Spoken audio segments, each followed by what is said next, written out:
Hello everybody, welcome back to my kitchen. This morning I'm going to be showing you how I cover one of these cake drums for when I do fondant cakes, and I'm going to be showing you a couple of the tricks that I use to make sure that this fondant sets completely hard so it doesn't dent and mark when you're putting your cake on later. And I'm also going to be showing you how I get a wood grain effect to make it look like wood panelling. I'm going to be using an airbrush later on to show you how I do that, but if you don't have an airbrush, don't worry, you can use diluted food colouring to get a very similar effect. So let's get started.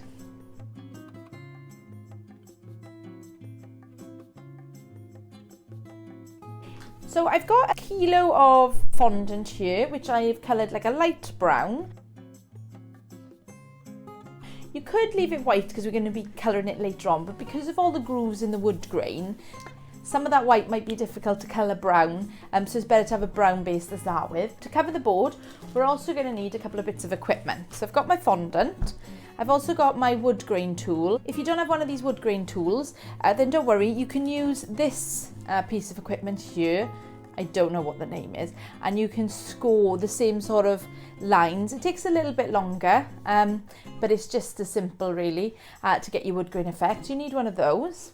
You also need a paintbrush. I've got my scallop knife, but any scallop knife? I've got my X-Acto knife, but any sort of sharp blade will do. I've got a rolling pin. I've got a bowl of cooled boiled water, and I've also got this cake smoother that you use to smooth out your fondant. I'm going to start off by laying down some corn flour.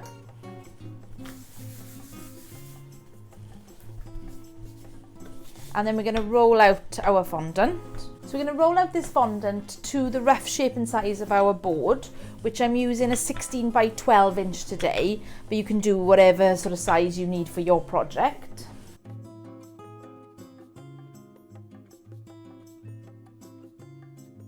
Now, while my fondant's rolled out and still on the table, I'm just going to give it a rub down with my smoother. Okay, so I'm happy that my fondant's ready to go on my board, so I just need to get my board ready now. So I do that with my paintbrush and a little bit of this cool boiled water, and I just want to sort of spread that everywhere. Not too much, you don't really want it wet, just more sort of damp, just so that the fondant will adhere to your board. Okay, so I'm just going to pick up my fondant on my rolling pin.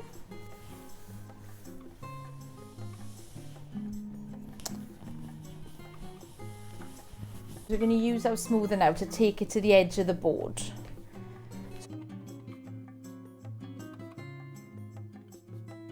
Don't worry too much, because remember, you're going to place your cake on top of here, and also we're going to be doing a wood grain on here today, so I'm not going to be too fussy because it's going to have a lot more colour and texture put on top of it. So the next stage now is to take my X-Acto knife, or just a very sharp knife, and go along the edge of the cake board and just slice away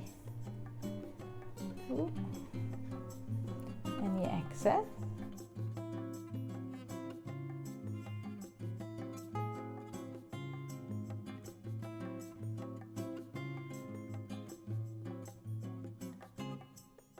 I'm going to go around and neaten up the board now. So what I'm going to do is go around the edge with my cake smoother, and I like to sort of come in at a little bit of an angle. So not straight up against the cake, sort of a little bit of an angle, and I'm just going to smooth that out so we get a nice smooth edge to our cake board. And then we're ready to start doing our wood grain. So I'm going to start right on the edge, and I'm going to give it a nice press down, and then I'm going to lift it away. You can see nice wood grain there, but what you can also see is it doesn't come right to the edge. What I'm going to do with my tool is finish those lines off. It doesn't have to be too perfect. So I'm going to try and get this right as close as I can to where I left off, and as straight as I can, and give it a good press down again and lift that off. And again, you can see here there's a line where the two don't really meet, so I'm going to just start joining those up just by indenting the fondant.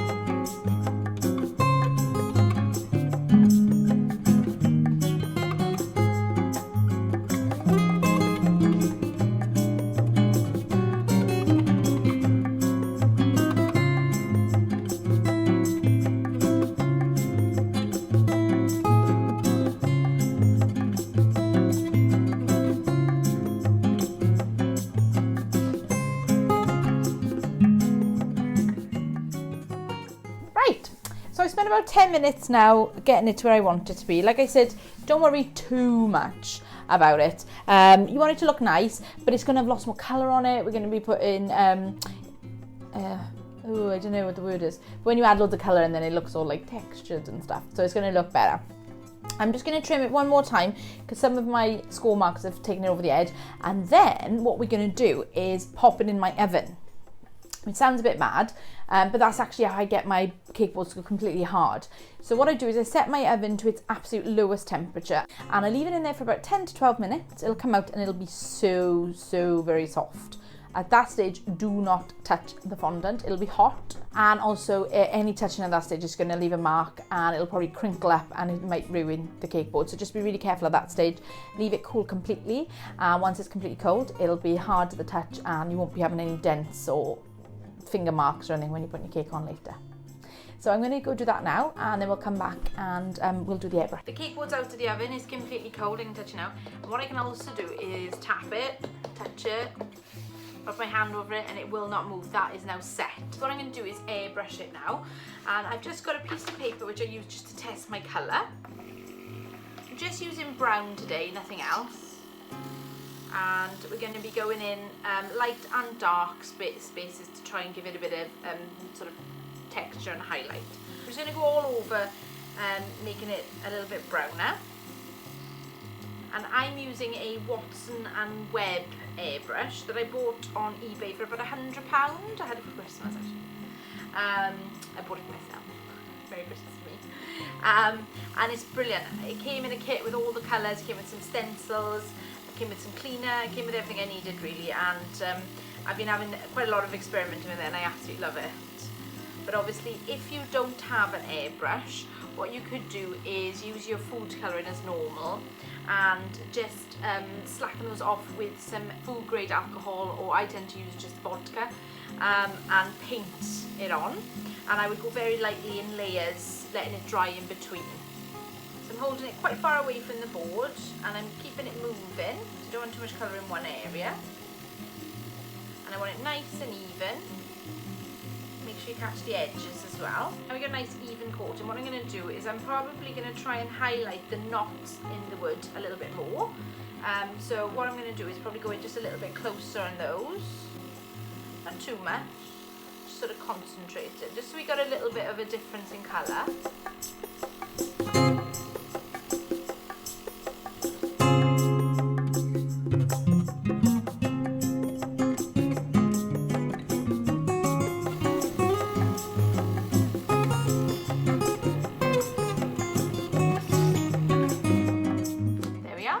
That's our cake board done. I'm just going to lift it up so you can see it perhaps a little bit better in the light. I think it's really effective and looks really good and realistic. So.